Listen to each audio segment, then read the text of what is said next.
Selamat siang Indonesia. Anda menyaksikan seputar Bali terkini pukul 11 WITA. Kantor KPU Kota Denpasar terus mendapat penjagaan oleh pihak kepolisian untuk mengamankan logistik. Ketua KPU Kota Denpasar, Gede John Darmawan, mengatakan setiap hari terdapat 7 aparat kepolisian yang bertugas, baik polisi berseragam maupun intel.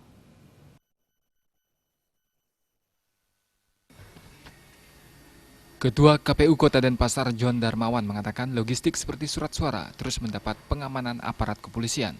Setiap hari ada 5 anggota polisi berseragam dan 2 anggota kepolisian dari Intel yang berjaga di kantor KPU Kota Denpasar. Selain disiagakan petugas keamanan internal KPU, saat pendistribusian logistik mulai 5 Desember juga mendapat pengawalan polisi hingga logistik sampai di PPK atau di masing-masing kecamatan dan selanjutnya didistribusikan ke tingkat desa dan TPS. Tiap hari itu ada 5 orang kepolisian berseragam yang menjaga dan 2 anggota kepolisian dari pihak Intelkam yang menjaga setiap hari di kantor KPU Kota Denpasar, selain juga petugas keamanan yang kami siapkan di internal kami di KPU Kota Denpasar. Dan nanti untuk di desa juga sudah ada protapnya masing-masing. Kemarin dalam rapat sudah disampaikan proses berapa personil yang akan menjaga di desa maupun di TPS nantinya dan di kecamatan pada saat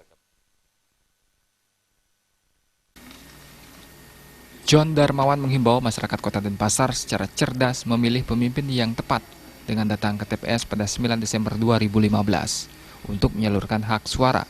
Hal ini juga untuk mengurangi angka golput. Perawidya dan Agus Sudiatmike, Bali TV. Pemirsa, demikian seputar Bali terkini kali ini. Terima kasih atas perhatian Anda dan selamat siang.